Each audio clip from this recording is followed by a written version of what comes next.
Well, not much going on in social media other than Russell Brand being accused of rape and all the rest of it. Anyway, so that's going on all around the world, I think. I think that has an effect, like the whole mass of social media, when it gets focused on a particular point. I think it has an effect and brings certain dynamics to the surface. I'm not going to voice my opinions on it in any way. People, if they're following it, can make up their own minds. But I think it does have an effect, and maybe there's something in there to do with male and female dynamics. And I think I was not expecting to talk about this at all. And when I was thinking about it, what should I start with? I thought, don't mention Russell Brand. But it just came out of my mouth. I think there's an unresolved issue in the dynamics between men and women, and the kind of primordial, historic, animalistic is the wrong word, but natural relationship between men and women, how it is energetically, how it is been in the past. And I think the major change, what brought everything up to be for grabs, was when the pill was invented. And suddenly women could have sex without getting pregnant, without using a condom. And then you had the 60s and everybody sleeping with everybody in the 70s. And then gradually people have started noticing that actually it's not as free and easy as it may first seem. And there's all sorts of energetic consequences to getting into quick relationships or getting into sexual relationships. As a healing practitioner, and I don't know if this would have happened if I hadn't have got Lyme disease, because Lyme disease made me very sensitive and broke down my energetic boundaries, so I was just affected by everybody around. So and it may just be that being a practitioner, you interfacing quite deeply with people's energies, and you learn to set boundaries so there's not this big mishmash happening, and that you can have some distance and perspective in that, and that we're taking in energy and letting out energy between people all the time. Now, if you actually have sex, and for a man you're entering a woman, and for a woman you're being entered, and you go into the deep bonding thing, obviously there's going to be a huge transcript of energies flowing backwards and forwards, unsaid things, primordial systems coming into play. So to think you can go to bed with someone one night and then leave, and that nothing has happened there, is naive. It's just so, and I think this is, and I think it's swinging a bit round with a lot of the allegations where people think later, well, actually that wasn't all right. You know, people maybe, now I'm not saying this is with Russell, I'm just saying generally things that what they entered into as, oh, it's okay to do it. They said, well, actually that wasn't okay, and I didn't like this bit and I didn't like that bit, but it's kind of a bit late by then. And there is for me, and it may not be true legally, and it may not be actually true,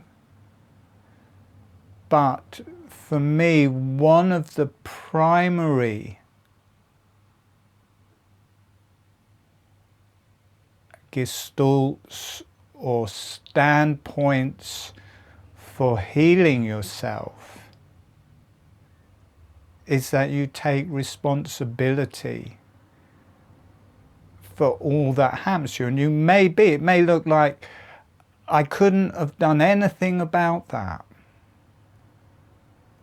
But if you blame it on someone else, it then becomes quite difficult to heal it.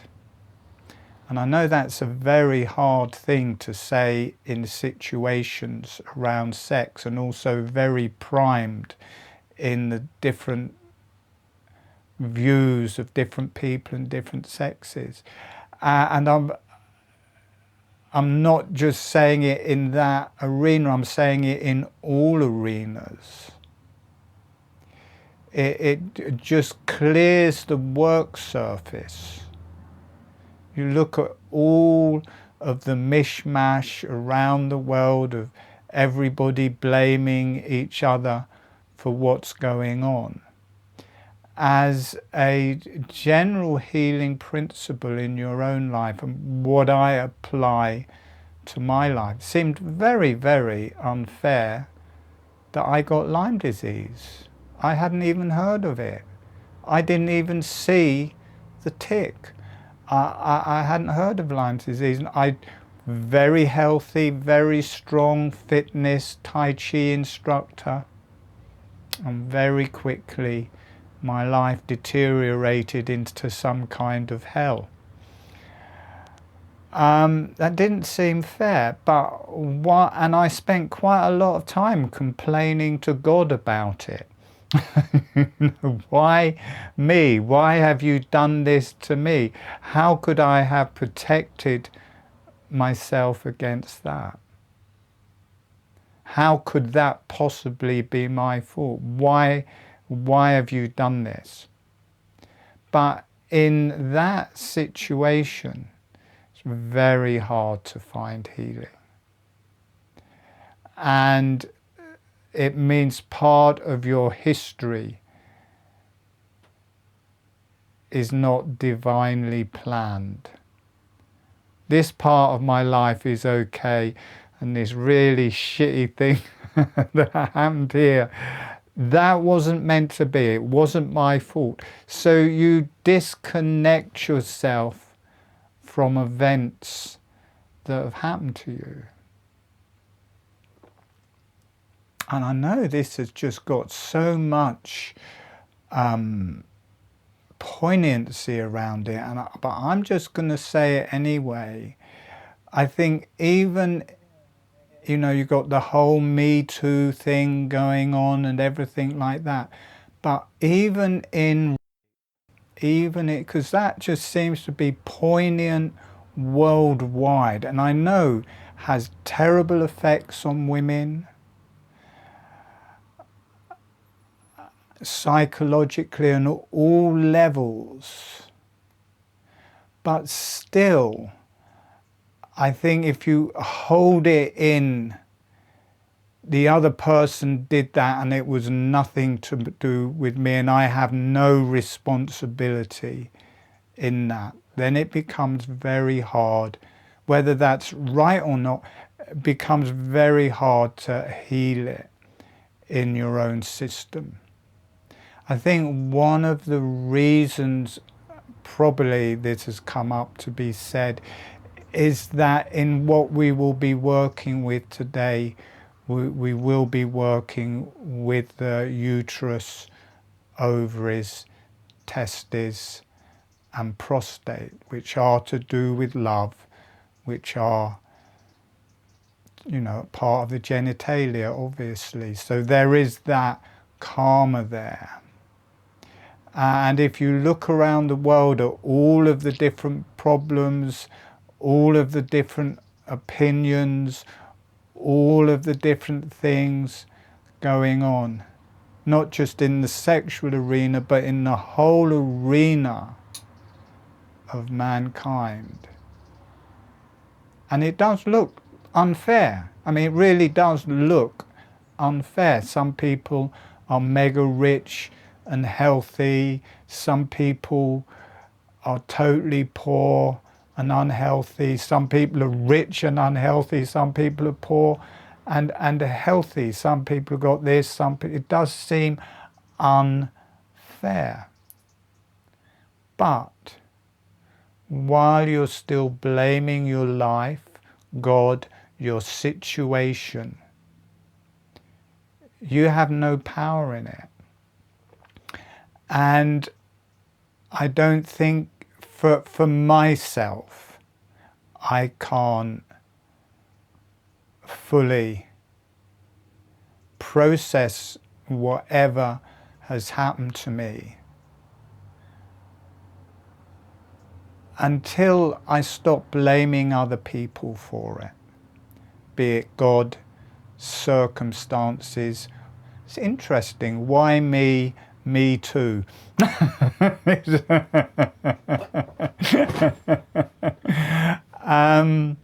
So, and again, that is a very big divide, men and women there. And I'm not saying women haven't had a hard time in the past. And I was on my favorite YouTube video presenters program the other day. What were we? And we started talking about Osho. And it was the other way round. It was a commune, religious, spiritual commune I used to be in. Osho was an enlightened teacher, or for me an enlightened teacher. And he did say, he said, women have been subdued for a long time. And he spoke about that a lot. And he tried to change it around. And within the actual commune, he put women in charge of everything. Whatever commune you was in, the center leader was a woman, or the managers were women, everybody telling you what to do was a woman. Women would say when they wanted to make love or not. They weren't so coy about it, you know, and it was quite liberating in that way. But one of his last things he said before he died, because he said, I've tried to help with that and I've put women in charge, but he said, but 3 times now the women have completely destroyed my commune. And the last one was with Sheila in Oregon, where she was put in charge of everything and she stole all of the money, started poisoning people, and the whole commune got broken up. Osho ended up being arrested and apparently was poisoned by the CIA while he was in prison, and subsequently died from that. So it's an interesting thing. I didn't want to go down on this route, but it just seems to be done, and I don't want to upset the women. I know I'm a man, and I'm not really trying to give opinions. I'm just stating there's just a huge amount going on between the different qualities of male and female at the moment, and a lot of it does seem to stem around sex and kind of quick relationships. and stemming from the pill. I think everybody is still trying to come to some level of understanding of the new parameters we're living in.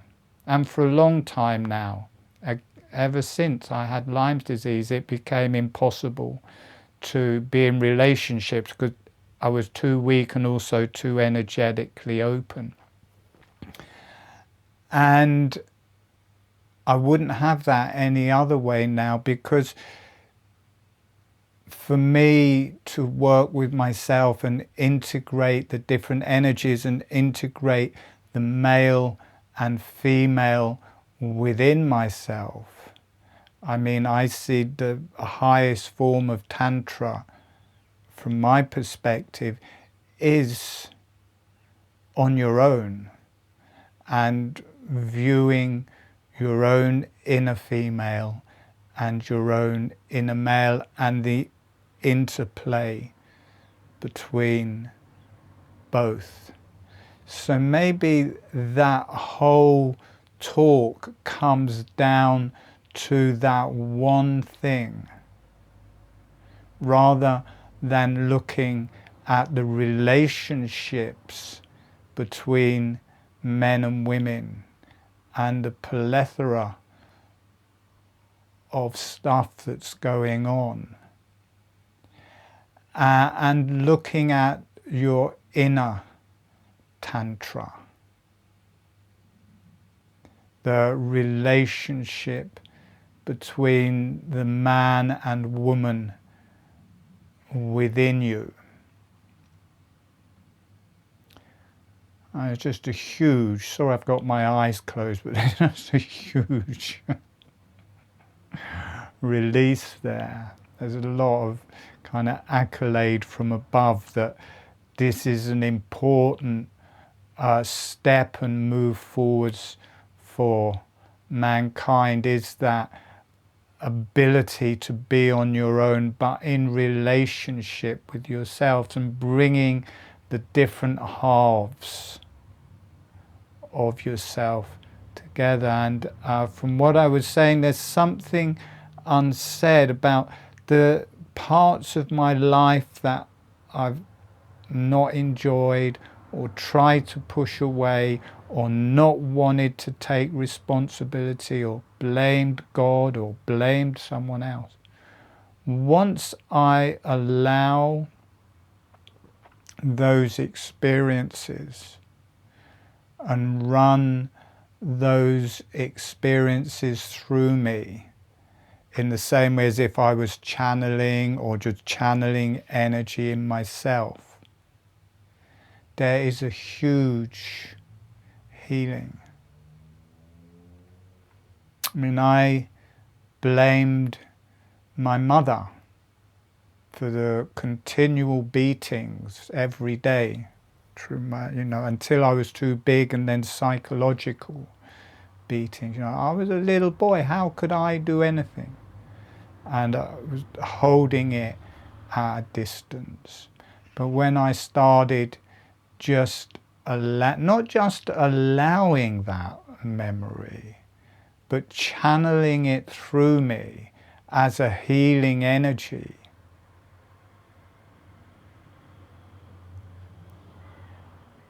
deeper healing than anything I can almost say, balanced my whole left and right, opened up through all sorts of injuries that weren't per se anything to do with that, but obviously they were. So it's easy to blame others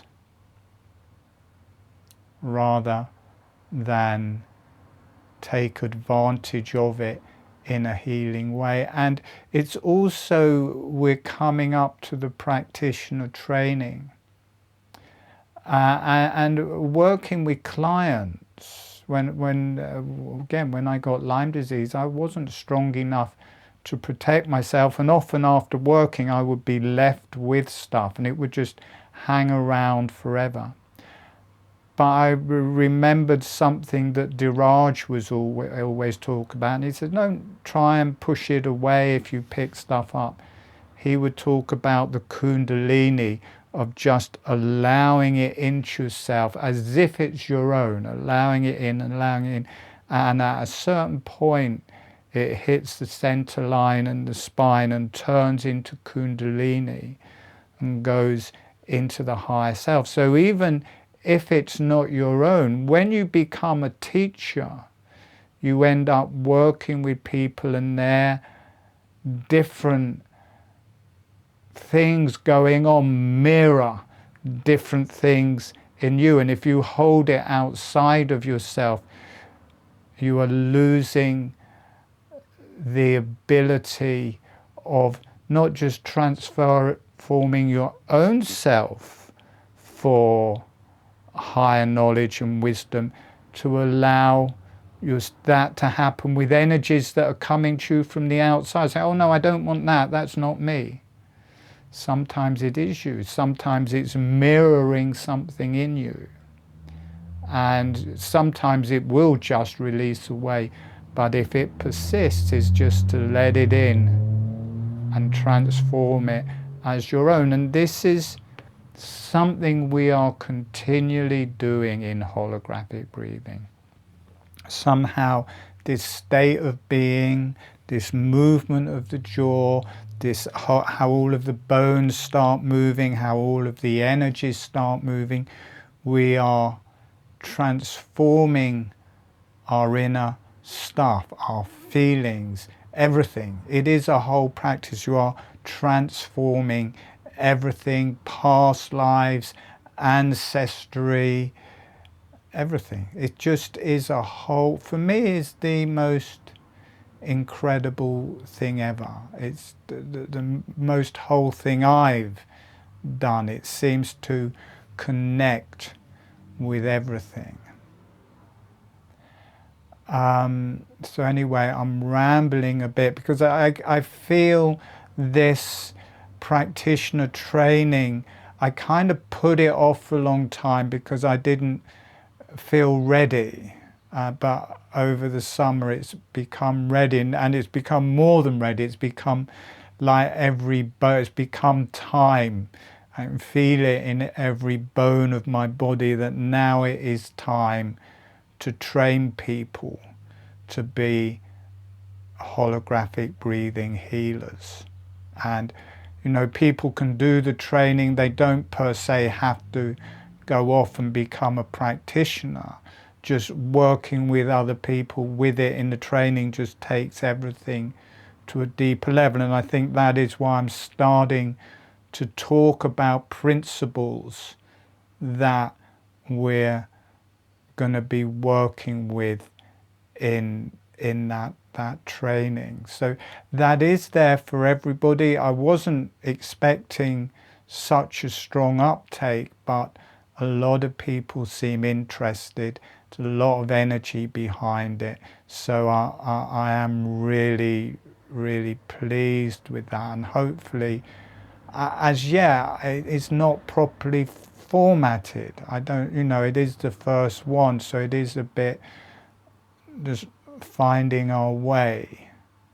But I think it's a change of a level of energy, because up until now, it has revolved around me putting it out.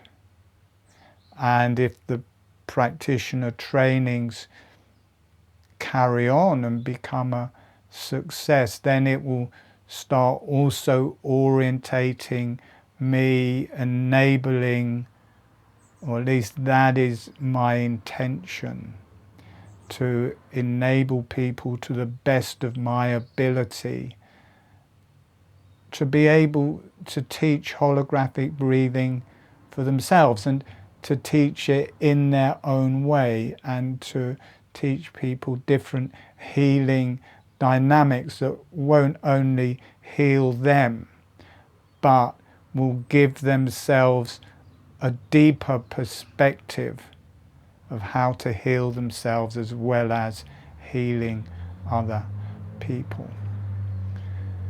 But anyway, that is coming up, not next Sunday, but the Sunday after. As I said, you don't have to want to become a practitioner, And you may start it not wanting to become a practitioner after and think, well, I wouldn't mind teaching some of my friends or people you might tell about holographic breathing. You might end up just teaching them holographic breathing. But it is there. A lot of people have been asking questions. People who are interested can put in their emails, and then people can share sessions between each other, you know, from the therapist training between sessions. But you don't have to. If you don't want to do that, you don't have to. You can just do it in the sessions. From me, you will be qualified at the end. It's a 4-webinar module, and each webinar is 4 hours, so it's 16 hours, the first module. At the moment it's £170, but that's an early bird price. I'm not sure when it's going to go up, but it will end up kind of around £190. So incredibly inexpensive for a practitioner training. And then, you know, we'll do that and people have the basics of teaching. Then we'll run further modules on different healing principles, how to work with people, how to teach holographic breathing as a healing session, to do healing on people, how to use it as a medium, not just to heal yourself, but as a medium to heal other people. I mean, all of the work we do with the organs and the different things, that is what I teach in my individual sessions, and that is what I'm teaching in the advanced webinars. I do experience that in myself when I'm just doing it for myself, but where that comes through in spades is when I'm teaching a webinar or when I'm teaching another person. You truly learn holographic breathing at a new level. When you're showing it to other people, you feel it in such highlights.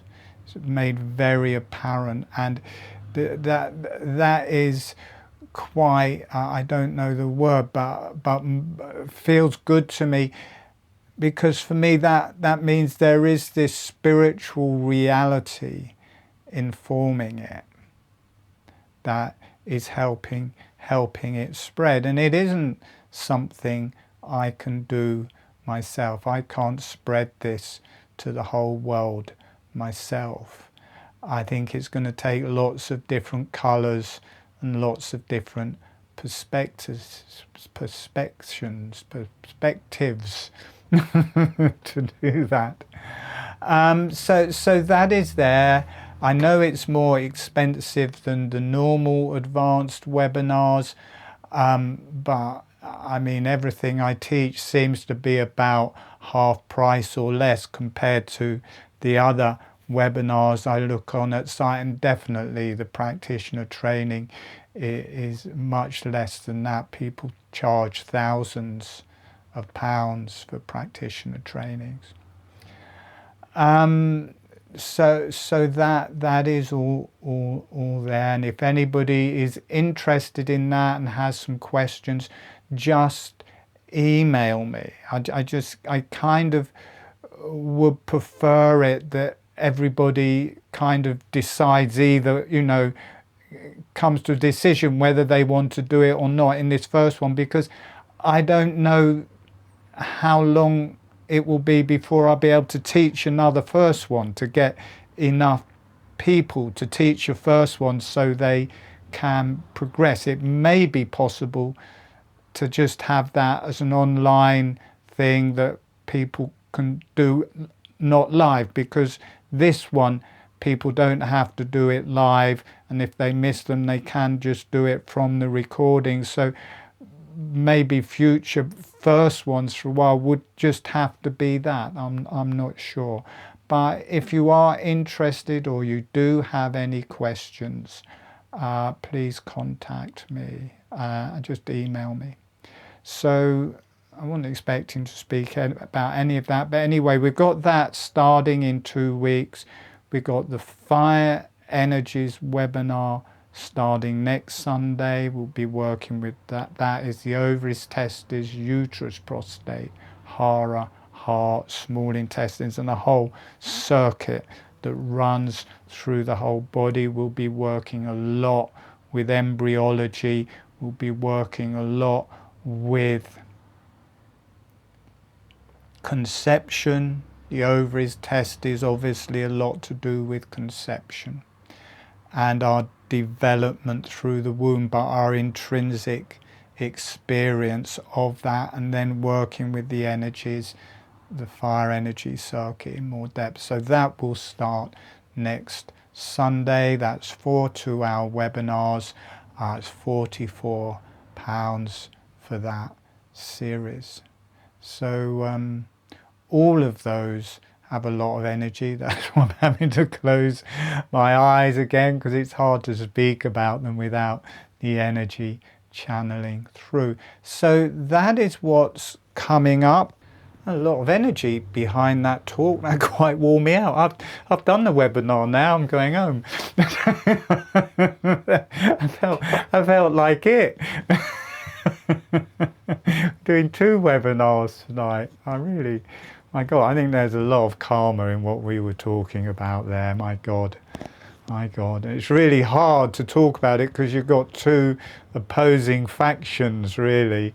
And, you know, not often you get kind of a mutual feeling in the middle. Anyway, all right. So today we're going to work with the lower spine, the lower back. We're going to be working with the arms and legs. We're going to be working with the diaphragm. Going to be working with the lungs and the brain. And raise your hand if you're new. Or put a yellow hand up if you're new. No new people? None? Let me go to the other page. Okay, there are some new people. Okay, and a few people putting their hands up who don't have their screens on. Let me start that again. I will be teaching holographic breathing, which is, if you're new, just learning that is just a major thing. And I will just describe that quickly, but I will describe it more fully later and demonstrate it later. So in holographic breathing, the breath is through the nose, the lips are relaxed and closed, the upper surface of the tongue is on the roof of the mouth, and with all that in place, on the in-breath the jaw is gently opening, and on the out-breath the jaw is gently closing. I wouldn't advise to try the movement of the jaw just yet because it's counterintuitive, but you can just have your lips closed, have the upper surface of the tongue on the roof of the mouth, and breathe through the nose just to get used to that. You can do that through while I'm talking, and then we'll go into a guided meditation where we'll open the movement through the jaw. And then when that's going and this breathing motion opens through the whole body, every cell starts breathing once that starts going.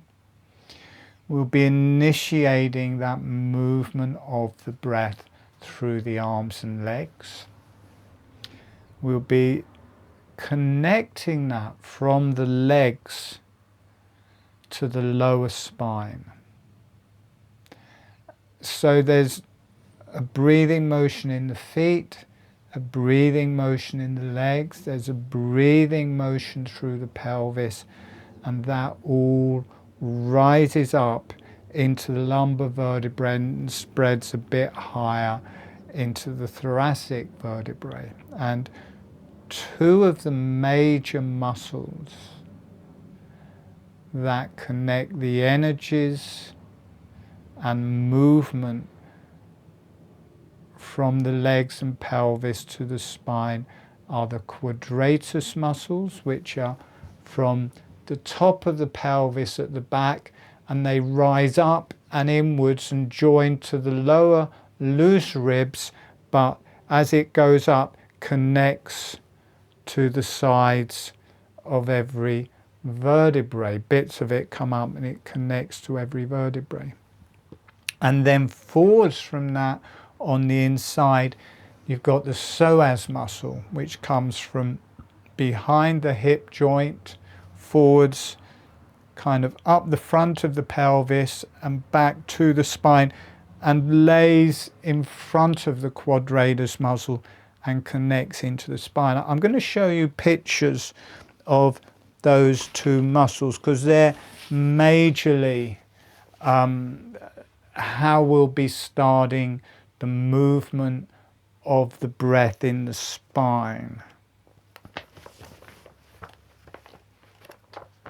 So I'm just going to use my old anatomy book because my new anatomy book is just not made of paper. It's so heavy. It's about 5 times as heavy as my original falling to pieces anatomy book. So here we have a rather nice picture, and this is kind of the inside of the abdomen. You can see all of these big muscles in the back, and you've got the pelvic floor down here. This is the psoas muscle. Can you see how it comes from the back of this bone here at the top of the leg, comes over the front of the pelvis, then treks back and then runs up, connecting into the spine. And then behind it at each side, you've got the quadratus muscles, which are coming from the top of the pelvis and connecting to the very bottom ribs, but also it's going in. You can't see it because the psoas muscles in front of it, connecting to every vertebrae.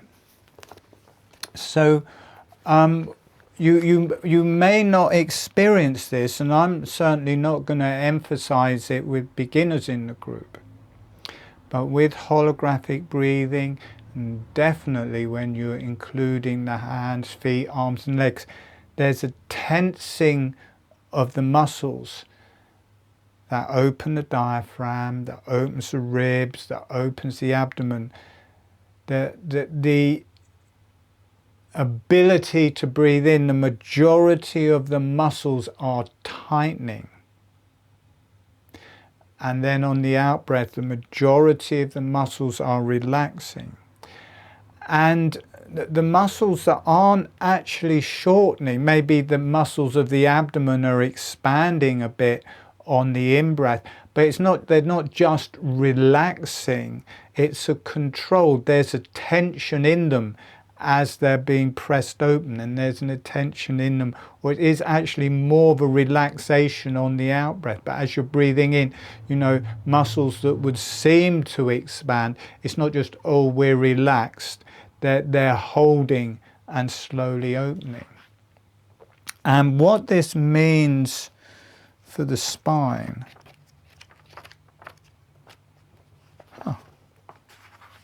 so here's the psoas muscle from the quadratus muscle from the back.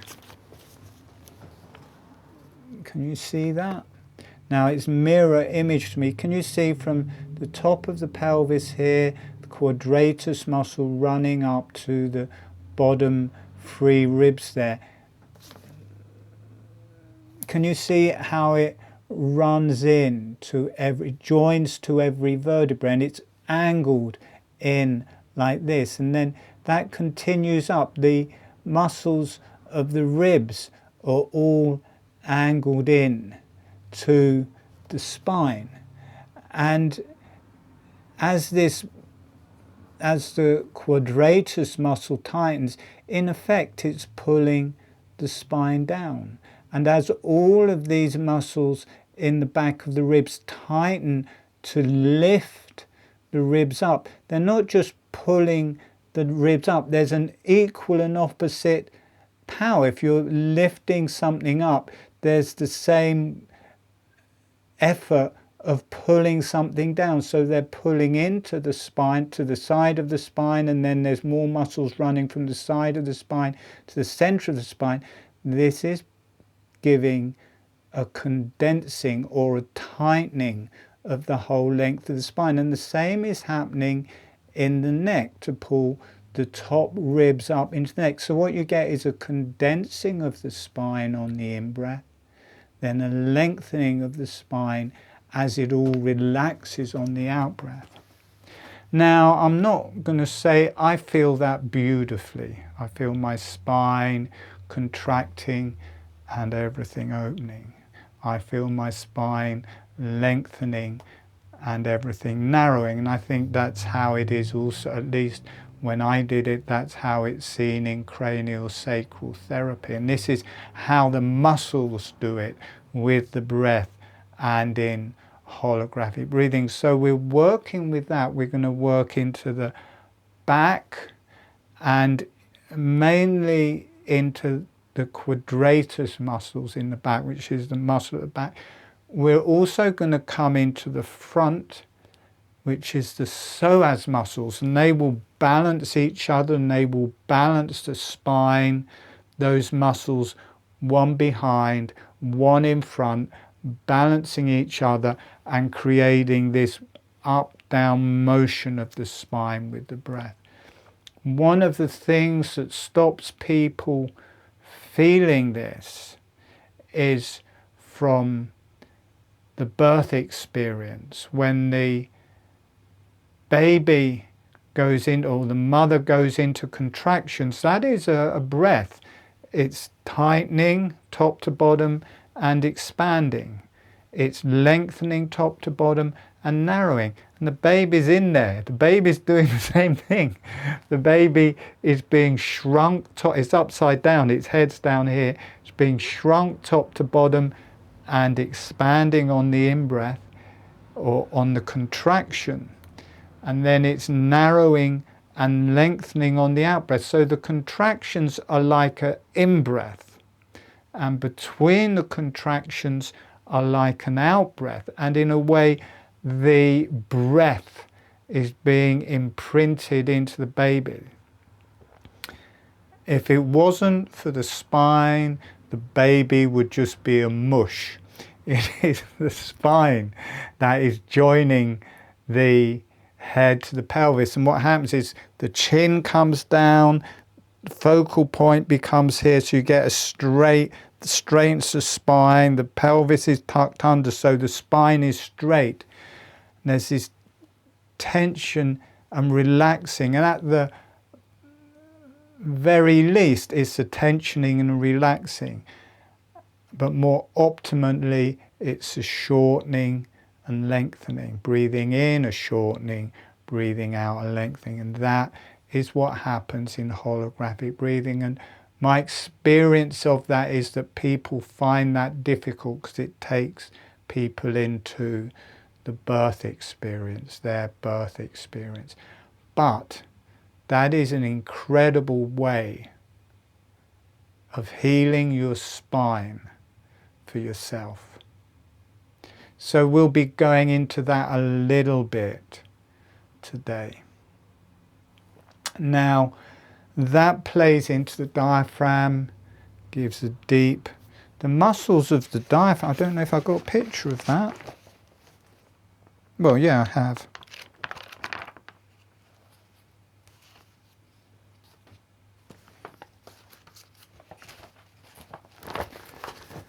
So you've got all of these big muscles around the spine. Can you see how they reflect? Can you see how the quadratus muscle, it goes past the diaphragm, continuing to connect the spine, but can you see how it's reflected in the muscles in the diaphragm there, how the different muscles of the diaphragm are reflecting the muscles of the quadratus below it? And also as the psoas muscle comes up, that's also reflected. There's muscles of the diaphragm that look just the same. It moves directly into the diaphragm. And there's another muscle, which the pictures I've seen of it are much bigger. But the main, you get, people say, oh, you've got to expand at the sides, the lower ribs. That is not so. You can do that in holographic breathing, but that is reflecting in the lungs. It's your lungs and it's your ribs that are opening to the side to feel your diaphragm. For me, the diaphragm is connected to the abdomen. It's being worked from the abdomen, not from the lungs and the ribs. The main emphasis to pull the diaphragm down is at the back and the connection to the spine. So you can have your awareness in the ribs and open them, and to some extent that will pull the diaphragm down. But you've got muscles from the very top of the diaphragm, top middle of the diaphragm here. Because I can't see it, so I'm having to guess, is here.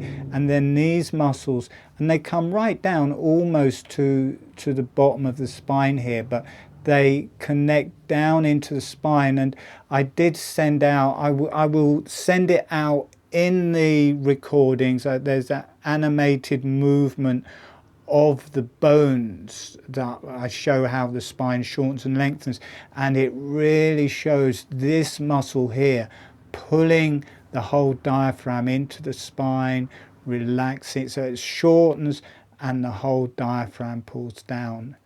It lengthens, and it's from the very center back of the diaphragm. So this is major in the diaphragm. So we're going to be working with that, the interplay of the psoas and the quadratus muscles into the diaphragm, and the diaphragm's direct connection to the spine, which again is shortening the spine. The diaphragm pulling down directly onto the spine is having the same effect of shortening the vertebrae. It all conspires to shorten the spine on the in-breath, lengthen the spine on the out-breath. So we're going to work with that.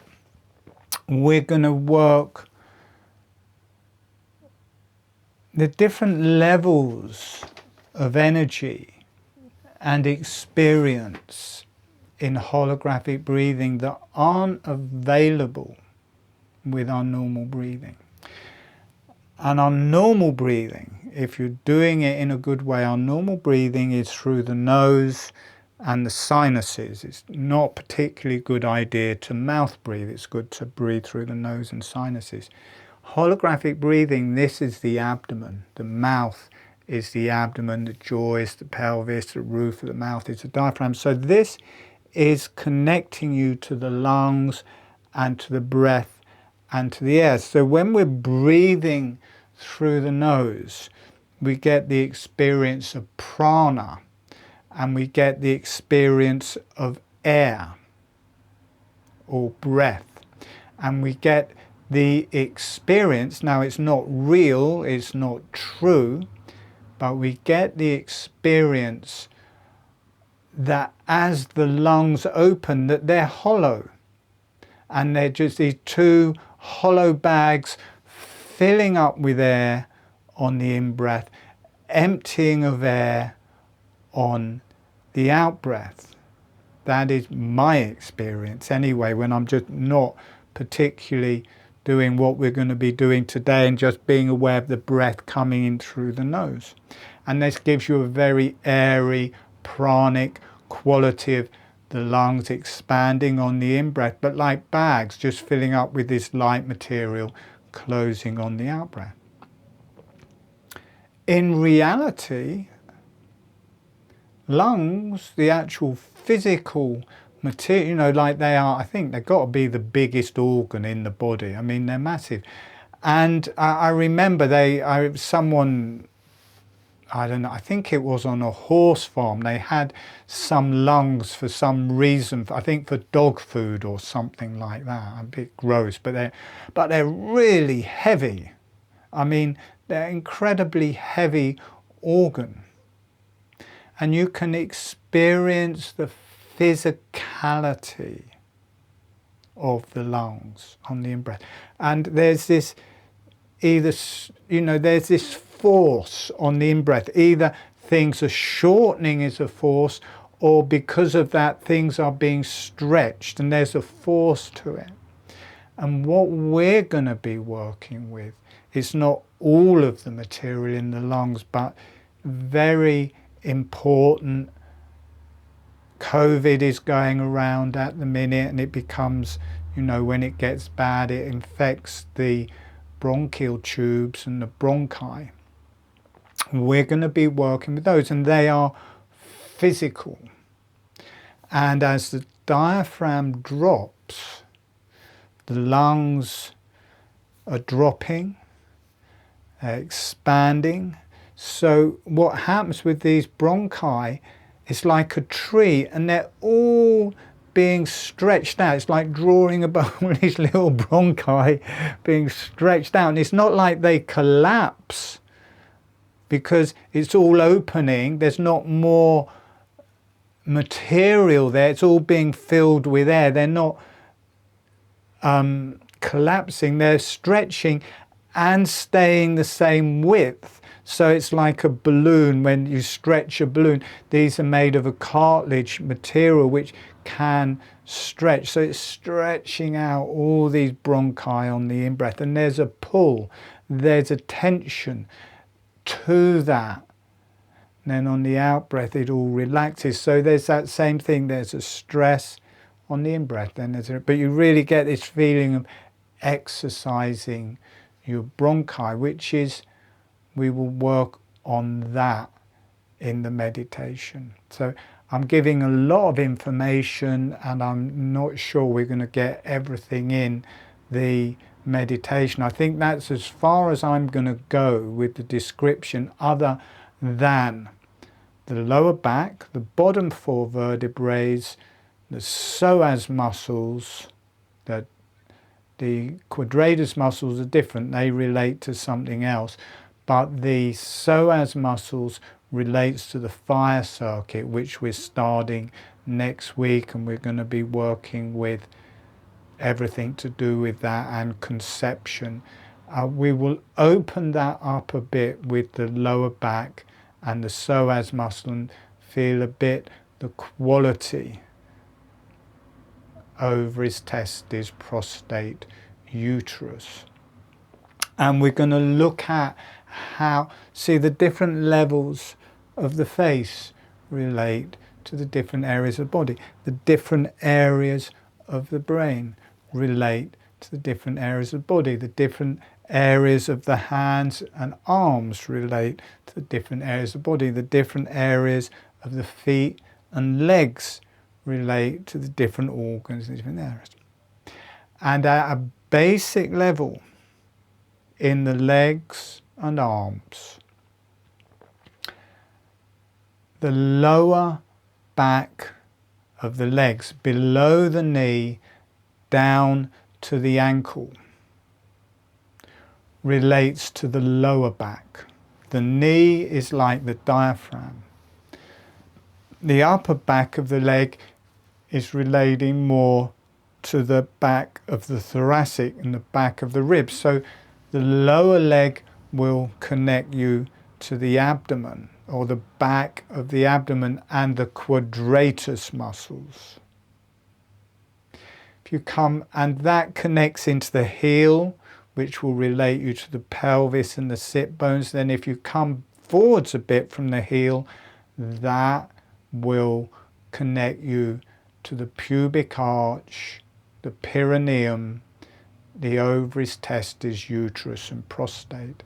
And the ankles will connect you into the fire circuit, and those lower bones in the leg will connect you into those organs. So the back, the calves will connect you, and the same in the hands. The back of the wrists here, or the underside of the wrists, will connect you to the lower back. The more front side here, I don't know, because now, but this side here will relate more to the abdomen. Then the upper arm is more the chest. So we'll be working how it's holographically connected through the body, but mainly from the legs and arms, and mainly to distinguish between the deep earth energies, which is more the lower back of the leg, and the fire energies, which is more the lower front of the leg. So there's a lot of material there.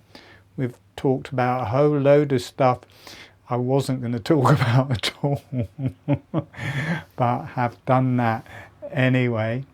All right, I hope all the beginners are back, because I'm going to describe holographic breathing before we actually start doing holographic breathing. So I'm going to, if you aren't back yet, there's no good me talking to you because you aren't here. But as long as, even if you miss this bit, I'll be teaching it in the meditation. But in holographic breathing, the lips are relaxed and closed. The upper surface of the tongue is on the roof of the mouth. Tip of the tongue close to or touching the front teeth. The breath is through the nose. And then along with that, on the in-breath, the jaw gently opens. On the out-breath, the jaw gently closes. And within that, the lips stay closed all of the time. Even though the jaw is moving, the lips stay closed, the tongue stays on the roof of the mouth. Now, I'm going to demonstrate that so you can see it is just a very subtle motion, and that it's deeply relaxing. You probably won't even see the movement of the jaw because it just naturally aligns with the breath through the whole body and is quite small. Even though it's profound, it is small.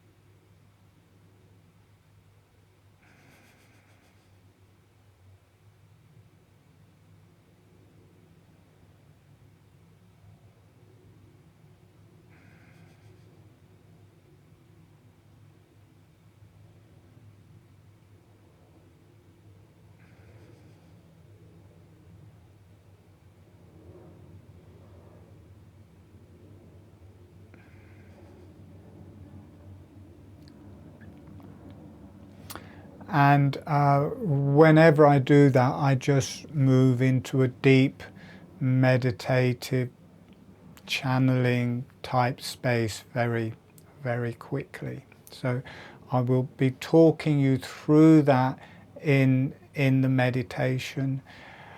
If this is the first time you've done it, it's quite important to be sitting up through the first part of this, because it's very easy to fall asleep.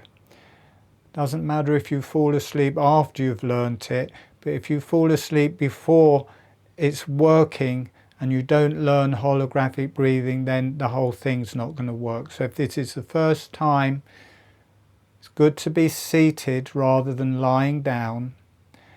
And then it'll come to a certain point where it should be going, then I'll say it's okay to lie down now if you wish. So if you're new, you want to learn holographic breathing, good to be seated for the first bit. If you don't mind not learning it, then you can lie down, but almost guaranteed you'll fall asleep. Most people do, one way or another, sometime or other in the meditation. All right, no type of breathing, just easy, relaxed breathing. Okay, let's start. Closing your eyes.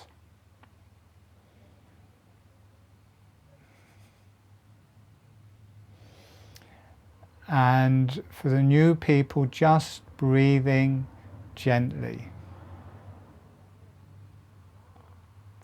For the people who've learned holographic breathing, dropping into the holographic breathing.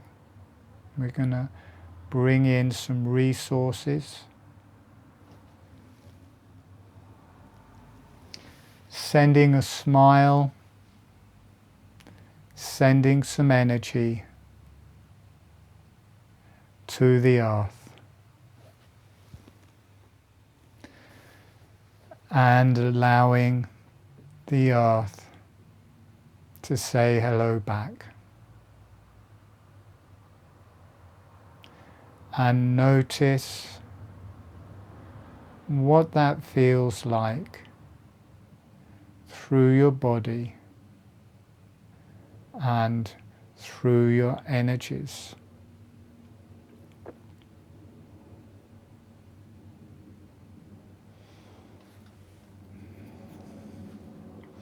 And sending a smile, sending some energy to the higher self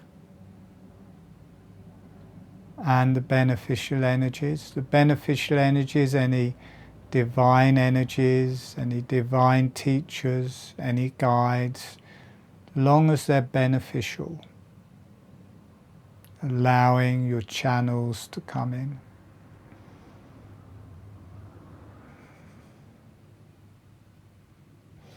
And notice what that feels like through your body and through your energies.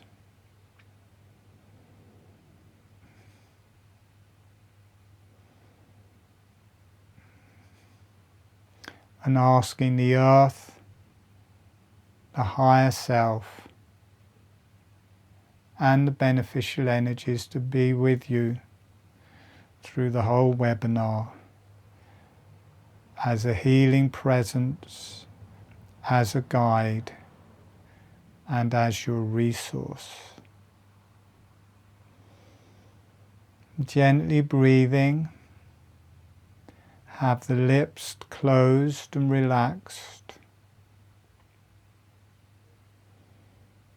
have the tongue relaxed on the roof of the mouth, the tip of the tongue close to or touching the front teeth, the upper surface of the tongue on the roof of the mouth, and it can be as much as feels comfortable. Maybe half an inch of the tongue on the roof of the mouth, maybe the whole tongue on the roof of the mouth, or an inch. However, the important thing is it's comfortable. So the lips are closed, the upper surface of the tongue on the roof of the mouth, tip of the tongue close to or touching the front teeth. Breath is through the nose. And then just gently start bouncing the jaw up and down so you have the experience that you can move the jaw and allow yourself to keep the lips closed and the tongue on the roof of the mouth. You don't have to open your lips to open your jaw. It's just a small motion of the jaw, 1/4 of an inch, a few millimeters. It's a small motion, gently opening and closing the jaw. Keep the lips closed, keep the tongue on the roof of the mouth, and breathing through the nose.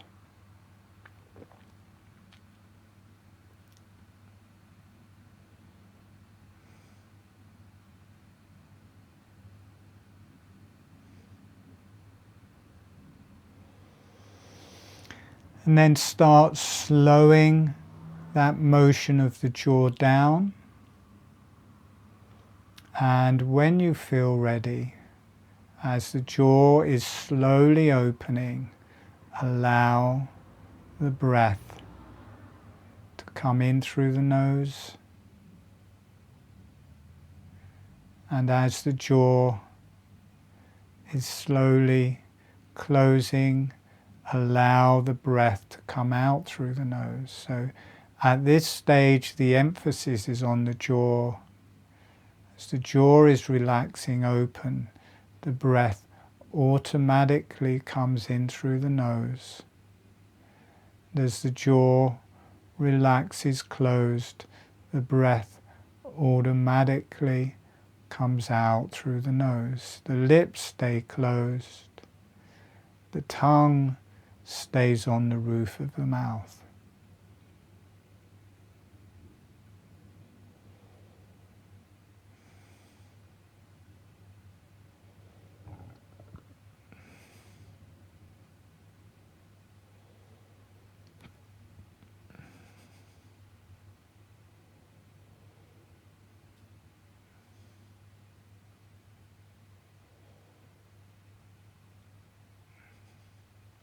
Relax the back of the neck, relaxing the back of the head.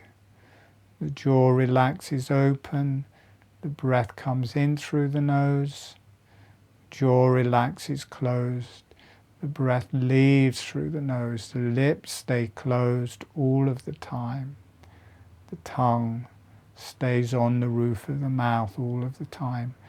Notice it starts to feel like a bellows. As the jaw is opening, it's drawing the breath in.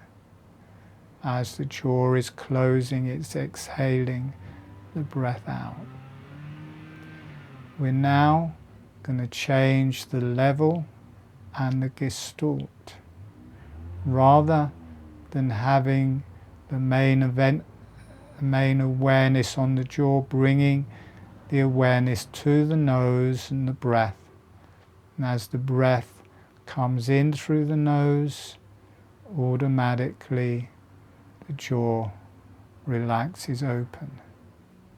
As the breath comes out through the nose, the jaw automatically closes.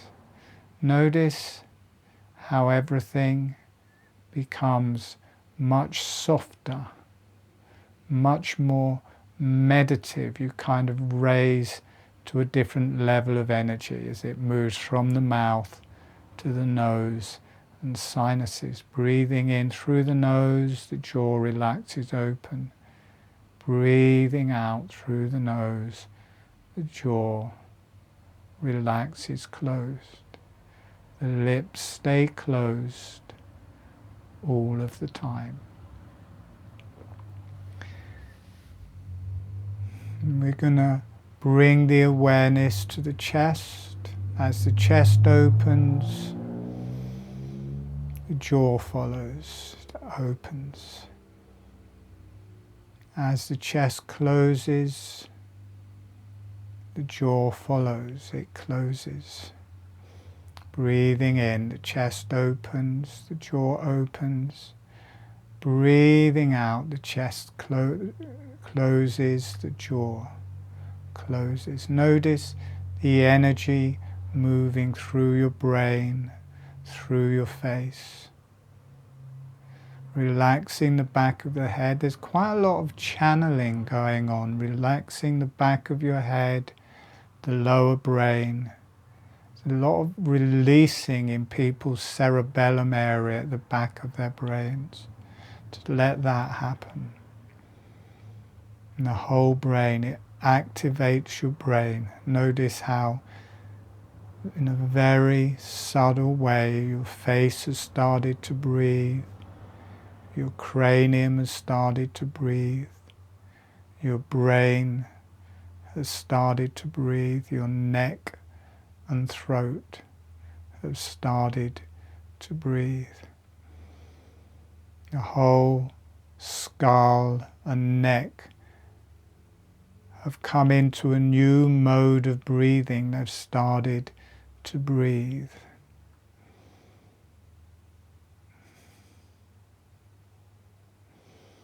The chest opens, the jaw opens. The chest closes, the jaw closes. Dropping down to your abdomen. As the abdomen opens, the jaw opens. The abdomen closes, the jaw closes. Your whole torso opening on the in-breath. Your whole torso closing on the out-breath. Deep, profound breath. Notice how your pelvis has started to breathe. You can feel it opening on the in-breath. You can feel it closing on the out-breath. You can feel your arms, legs, hands and feet have started to breathe.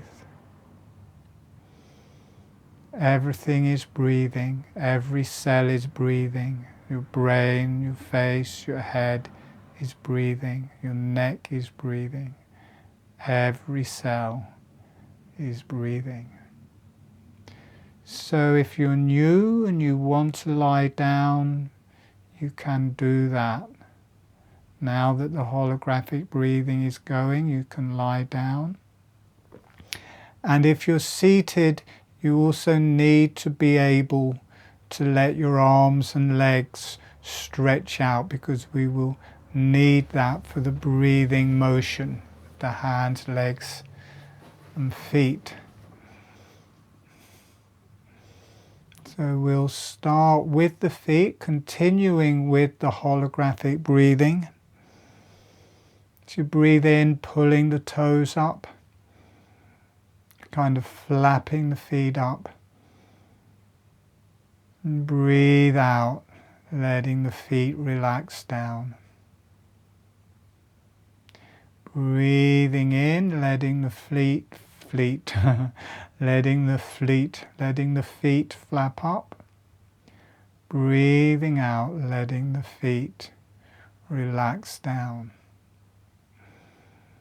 And then become aware of the heels at the back of the feet. So not only do the toes and feet pull up at the front, the heel pulls up into the calf. And rather than the foot flapping up now, you pull up from the heel, you pull up from the toes. The foot stays flat, it just flattens on the in-breath. And then cups on the out-breath, just relaxes on the out-breath. Tenses and flattens on the in-breath. Relaxes and slightly cups on the out-breath. This will give you a deep and long breath through your diaphragm.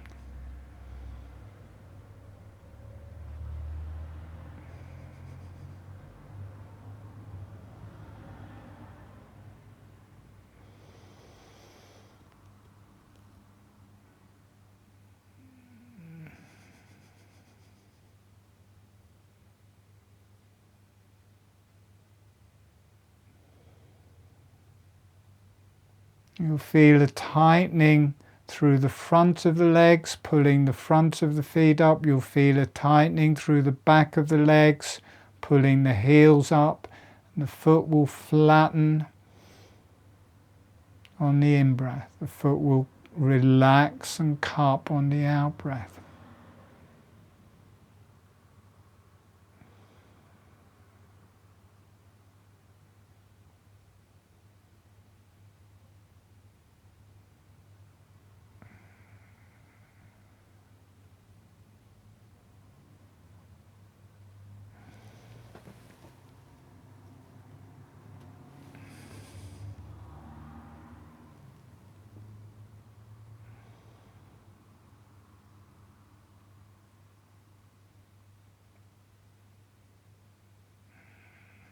Gives you a long, slow breath. Notice how it changes your breath when you include this tightening and relaxing of the legs, opening and closing of the feet.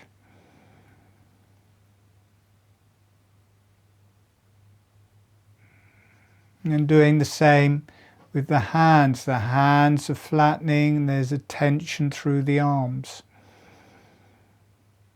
The hands are relaxing and cupping, and the arms relax. So on the in-breath, the muscles are tensing. Hands and feet flatten.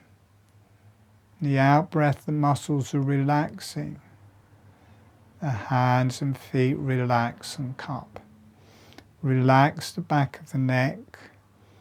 Relax the back of the jaw. Notice how this aligns with the jaw. The diaphragm is pulling down, pulling the lungs down, pulling the esophagus down, pulling the hyoid bone under the jaw down, pulling the jaw and tongue down.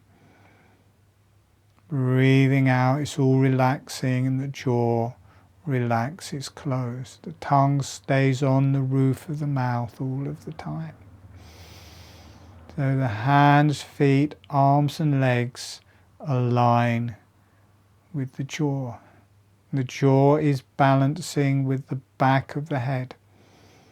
Notice how you can connect the heels of the hands and feet into the back of the head. The back of the head is being pulled down, the jaw is being pulled down, they balance on the spine. Spine shortens as you breathe in. Spine lengthens as you breathe out.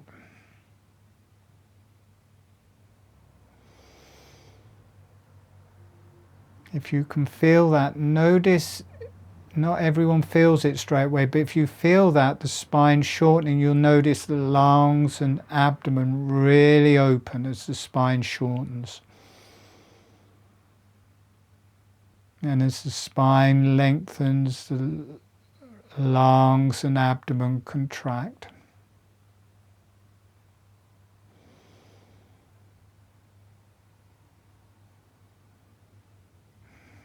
Dropping down into the lower spine, lower back of the spine, and the quadratus muscles, which are rising from the top crest of the pelvis. And these are connecting the pelvis and the legs to the spine. It's connecting to all of those lower vertebrae. So it's a bit like the legs are tightening, the pelvis tightening, the quadratus muscles tightening, the legs and feet are being pulled up into the spine on the in-breath. Legs and feet are dropping away from the spine on the out-breath.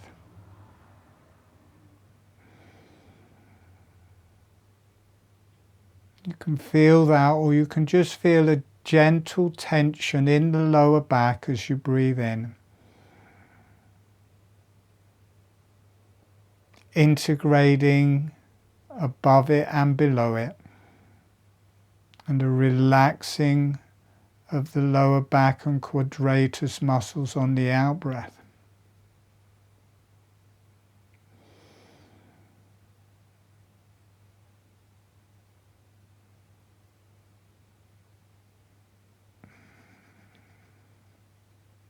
Notice as you feel this in the lower back, you get this really nice opening of the abdomen.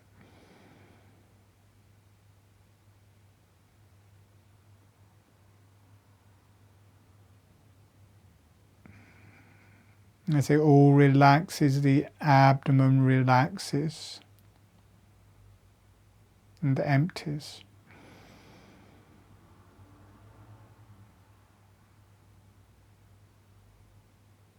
You can connect this to the calf muscles in the legs, below, back of the legs, below the knees, down to the ankles. Notice how the lower legs relate to the lower back. And also the back, kind of the fleshy part of the arms from the elbows to the wrists.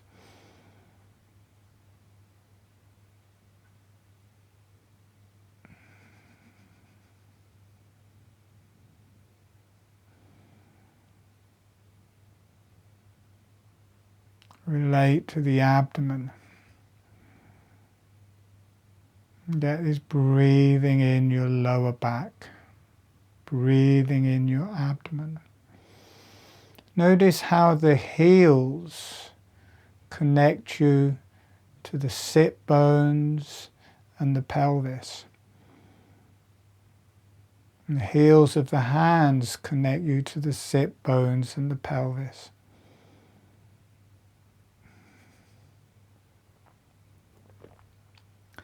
And if you come forwards from the heels of the hands and the heels of the pelvis, maybe an inch or so, notice how everything warms up. You move out of the back of the body. You start moving more center and forwards in the body. As you move forwards in the hands and feet, you move forwards in the body. And it, rather than connecting to the calf muscles, connects to the ankles, the wrists, the front of the ankles and front of the wrists. And notice it has a warm energy. You may feel your body warming up. It connects you to the pubic arch, the pelvic floor, the perineum, the uterus, the prostate, the ovaries and testes. Notice you start feeling this fire. You're moved into a different element. Feel this warm fire in your body. You start healing the uterus and prostate, the ovaries and testes. And notice the energy change when you move into the organs. Before we were in the muscles and bones, but notice now we've moved into the organs. It's a whole different energy. It relates to the tongue, relates to all of the organs, and it relates to the brain, which is also an organ.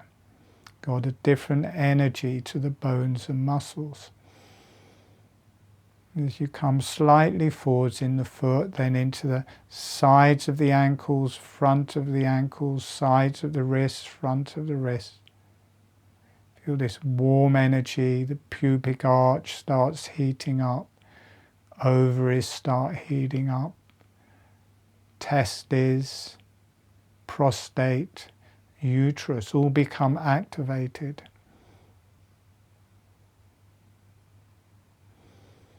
You can feel this heat rising through the center of the bones in the legs. It also rises from the uterus and prostate up to the Hara, just below the navel, into the navel, to the heart. Notice how you can feel the heart and your blood supply. And as you move up to the heart, notice it's moved to the upper arm. You come into the chest, it moved from the lower leg to the upper leg, from the lower arms to the upper arms, the front and bones of the upper leg and arms relating to the center of your chest and the heart. Also relates to the nasal passageways, to the lower front of the cranium, the hypothalamus in the brain, the fire circuit, top of the shoulders, top of the hips, grounded into the ovaries and testes as the paired organs, grounded into the uterus and prostate as the central kundalini. And this relates to the psoas muscle.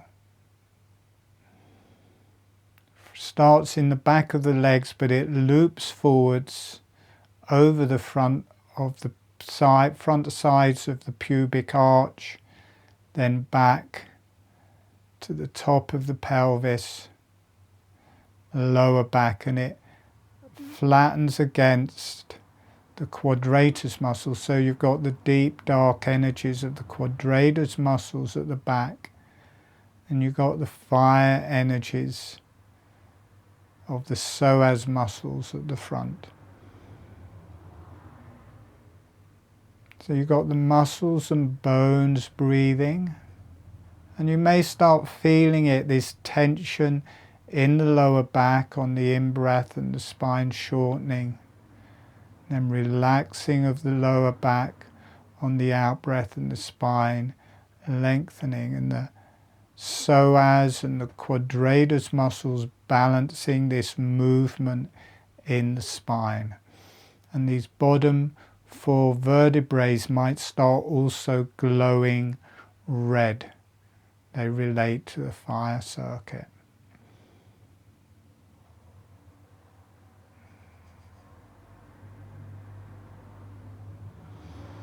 You can let this fire burn through your whole body.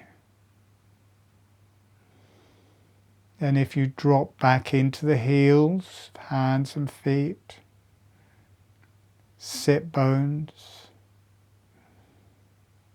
quadratus muscles, back of the head, back of the jaw. Notice how you cool down. Everything becomes much deeper, darker. This is the green energy or deep earth energies. Very strong, grounded energy. Notice you've come out of the fire circuit. You're in the deep earth energies circuit. These also relate to the lower spine and the back of the sacrum.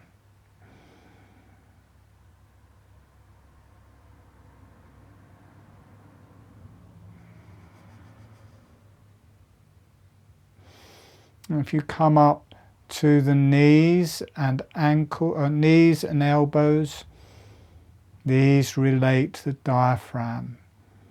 Feel the diaphragm pulling down on the in-breath. Diaphragm rising on the out-breath. In the face, the diaphragm is the roof of the mouth. In the brain, the diaphragm is the tentorium, divides upper and lower brain. All breathes.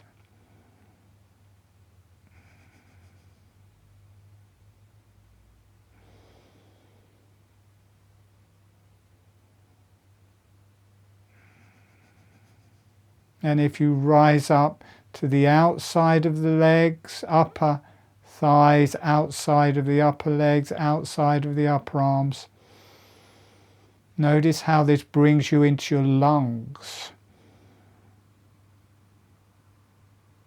You get this deep pranic breath of the lungs, and it brings you into the middle of the face. Notice how you've come into the nasal passageways and sinuses, the middle of the brain.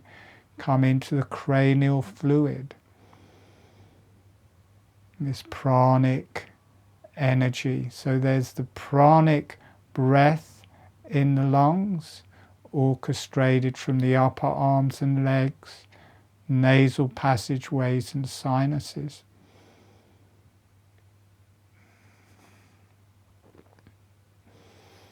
But if you come back down into the lower legs, lower arms, and the knees and elbows, especially the knees and elbows. The knees and elbows will activate. See, the knees and elbows, they're cartilage. They will activate the yellow energies and the cartilage, tendons, through the whole body. And notice how it's not so light, it's not the breath in the lungs, it's more solid. It's the bronchi and bronchial tubes. So the lower arms and legs and the elbows and knees. And you feel all of the bronchial tubes. You've got the trachea coming down from the hyoid bone below the jaw. It divides into 2 sides and you get this tree of hollow tubes. The diaphragm drops down. Be aware of the ankle, the knees, the elbows. lower arms, lower legs, draws the diaphragm down, the ribs will automatically open. You feel all of the bronchi stretching out and lengthening, and the more physicality of the lungs, the physical membranes of the lungs, the physicality of the bronchial tubes, stretching as you breathe in.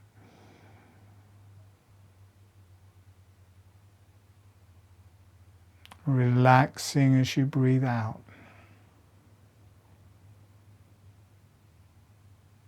So this may be really quite complicated for people, especially the new people, just doing it to the best of your ability.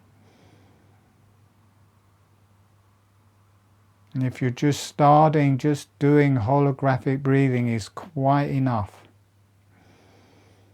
You breathe in those bronchial tubes and bronchi stretching and stretching. They stay open, they don't thin, they stretch. Breathing out the bronchi and bronchial tubes shortening and relaxing, the physicality of the lungs. And at the end of each bronchial tube, there's lots of little air sacs that fill with air on the in-breath. Relax on the out-breath. Notice that brings you up. As soon as you feel the air sacs, it brings you up to the sinuses and nasal passageways, the top of the legs, the lungs, the top of the arms, and you more experience the air and the breath. As soon as you're in the air sacs, you change level. Changes from the cartilage and yellow energy to the breath and the lung energy circuit.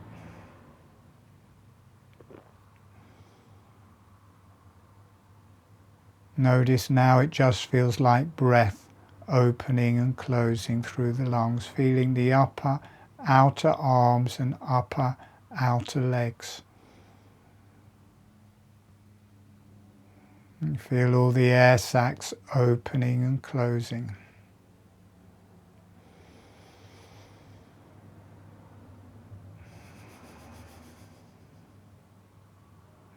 Lung circuit, we might as well carry on. I wasn't going to, but we'll go through the last remaining energies. Coming up to the top of the arms and legs on the outside.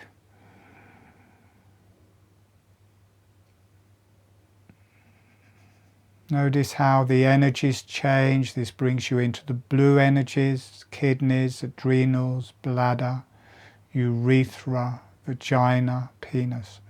Top of the arms, top of the legs, round to the groin at the front, running to the underside of the pubic arch, the sit bones forwards to the underside of the pubic arch and groin area, and in the arms the collarbones. In the face, the cheekbones, in the head, the forehead, and around the ears. The blue energies. Notice you've moved into a different energy, being aware of your kidneys and adrenals. Also the back, outside of the shoulder blades, top outside of the shoulder blades. Notice your kidneys being activated, your adrenals being activated, and this blue energy. Top of the legs, top of the arms.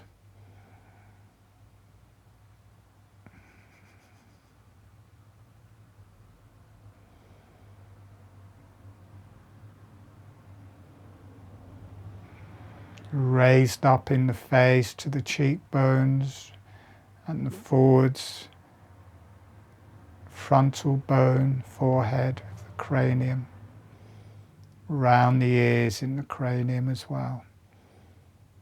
get the energy of the kidneys, adrenals, and then this comes down and earth through the bladder, vagina, penis, and urethra.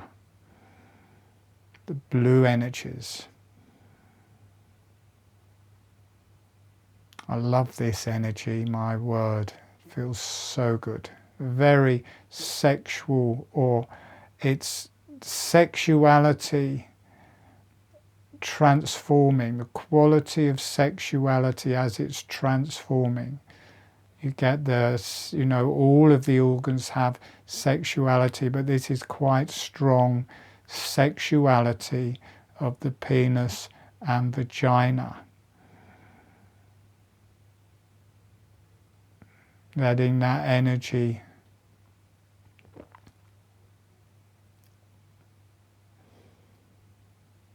melt and transform through your whole body. I just love that circuit, my word, it's just gorgeous.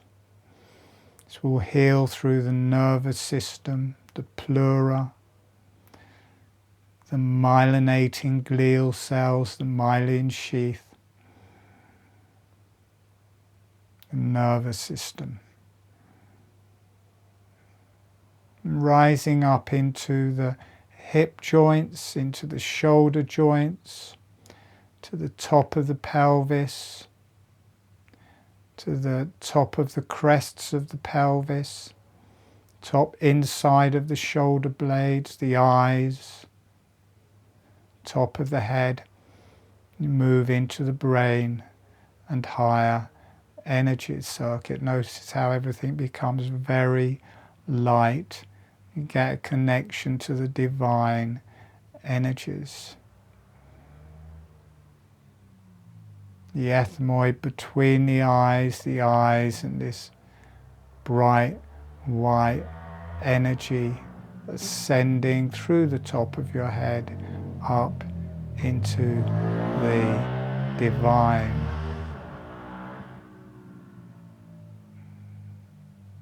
It is the brain, the cerebellum, and is also the arms and legs are part of this circuit. And the TMJs are part of this circuit.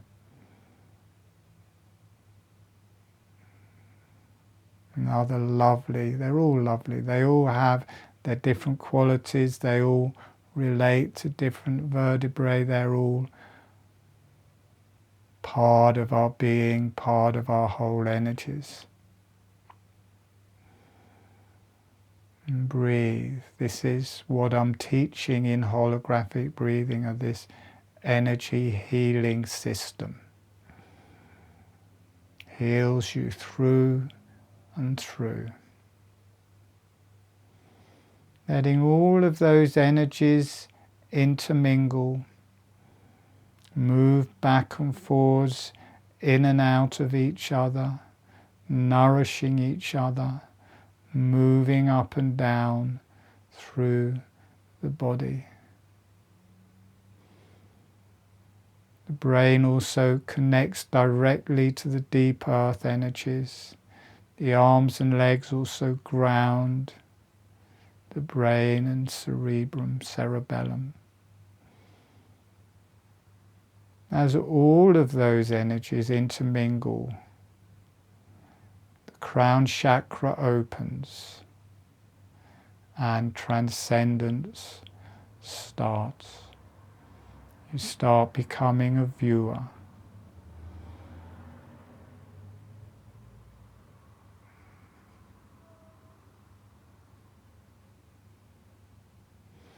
Letting your chest melt, letting your arms and legs melt,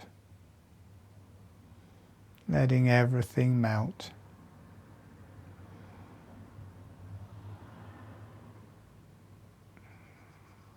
Especially the shoulder joints and hip joints. And the chest, the lungs.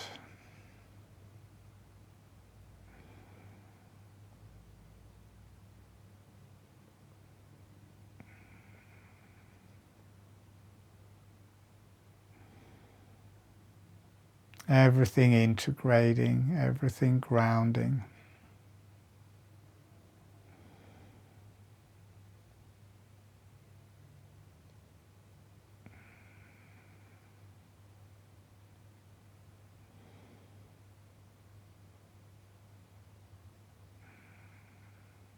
Everything relaxing.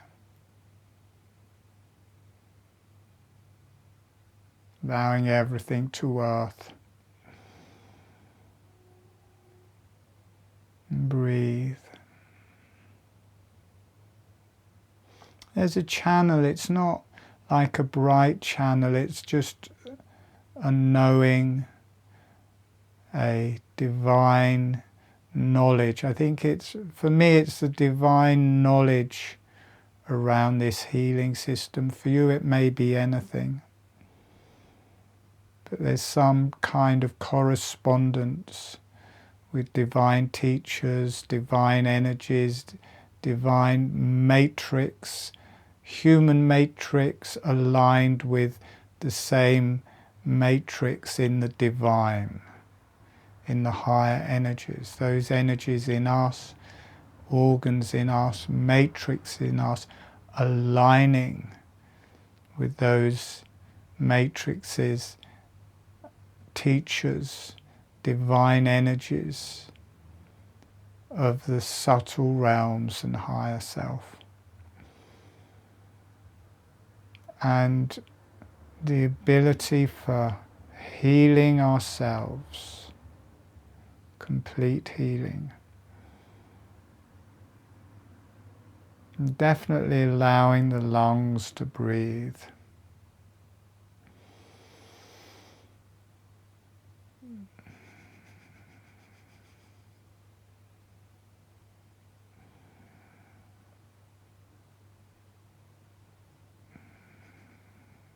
Okay, we're gonna come back in about a minute.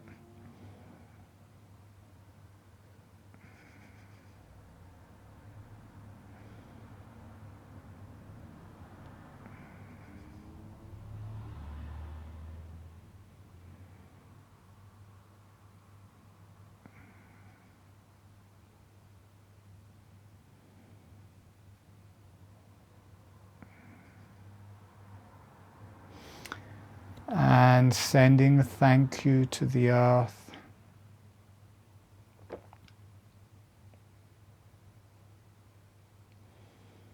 Sending a thank you to the higher self and thanking yourself.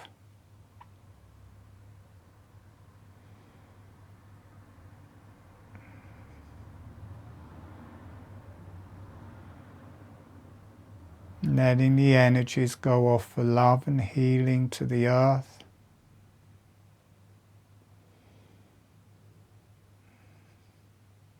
For love and healing to the higher self and the beneficial energies. Also thanking the beneficial energies. I forgot to thank the beneficial energies.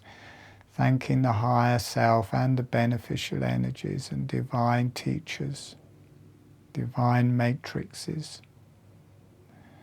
and your own mirrored matrices, letting the energy go off for love and healing to the higher self, beneficial energies, and allowing yourself to be loved and healed.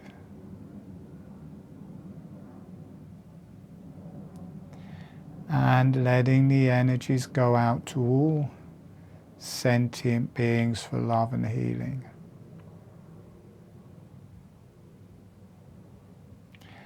And allowing yourself to be loved and healed. And when you feel ready, gently allowing yourself to come back.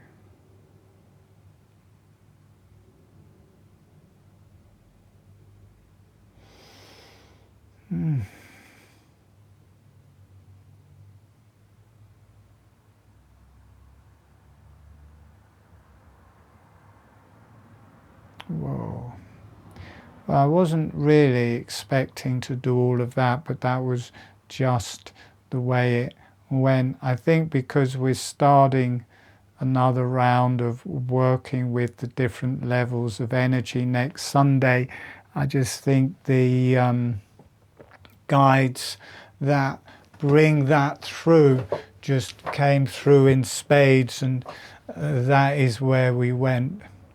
Quite often in these webinars and when I'm doing individual sessions, there is kind of what I think is going to happen and what does actually happen are two separate things.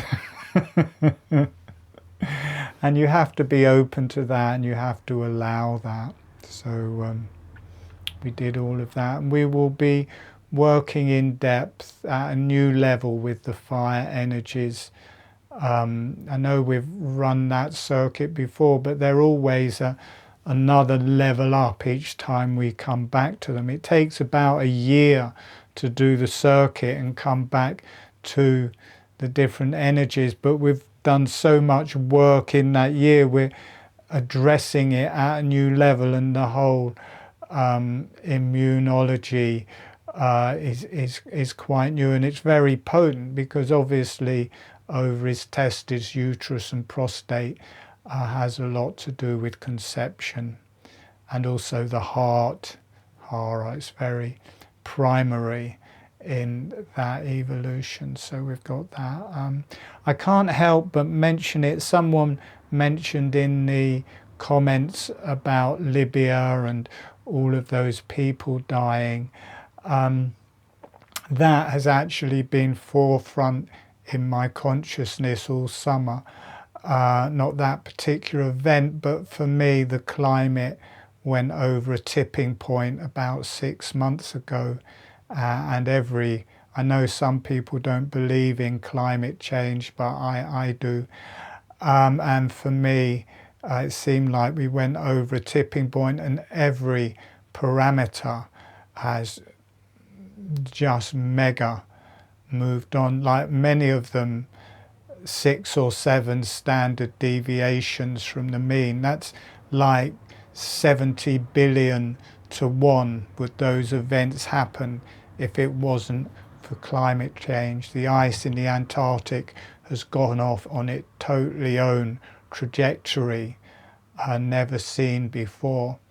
So I know Libya was a result of that, but I see that happening all around the world, and maybe it will stabilize, maybe not. If it doesn't stabilize, I guess we're going to have quite a lot of problems. But with that, there we go. See, now there's a whole nother talk. I made a video talking about that. I will put that video out with the recordings from this. But for me, that is all part of a spiritual unfolding and unfolding of the earth. It seems like a calamity, and it is a calamity, but it's only just starting to be felt by humans. It's been felt by the earth, animals, insects, birds, pollution for a long time. It's not until people start losing their houses or land or crops that humans seem to do anything about it, and I think we're coming to that point now. For me, I know everybody has their different idea on that, but it could get drastic over the next years. But you can become scared of it, or when I look into it deeply, I just see that incredibly powerful, unfolding, rotating energy that is just hurtling towards the new age. And I think holographic breathing is part of that hurtling forwards. At least I hope so. So anyway, I'll put that video up as well. I seem to be talking, which I don't normally do, about things going on in the world. Maybe I'll do more of that, but probably separate to the webinars. But wave your hands if you've enjoyed this evening. Okay, wave your hands if you enjoyed the meditation. Brilliant, brilliant, brilliant. Some big smiles there. Great. I'm going to put my headphones on. So we're here next Sunday. The advanced webinars, I mean, works out £4.50 an hour. I mean, that is not expensive for a webinar. That really is not. And for me, it is tremendously potent, cutting edge work. I'm not going to hold back. It's not me being arrogant. I think it's more arrogant to withhold what you want to say and be modest. For me, this work is deeply profound and meaningful, and if you change your breath, you change your life, and this is a new mode of breathing which leads towards a new life, and hopefully is part of a healing process which will unfold in many different ways with many different forms of healing and consciousness at the same time as all of this destruction and upheaval. Things have to be smashed down.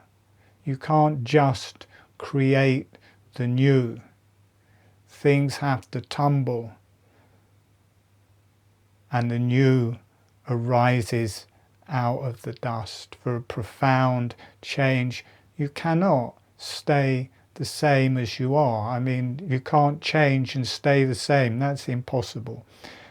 Things generally have to be broken before they can change, and I think that is what's happening. It's been an absolute joy and privilege to be with you all again.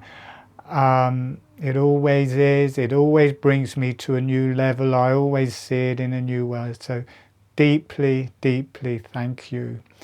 And come next week. I'll put out the links. The webinars are on my website. It says advanced webinars. It's the second one down is the fire energies. The therapist trainings on the top. Second one down is that. All right, anyway, I think everyone's leaving now anyway. So one last goodbye from everyone.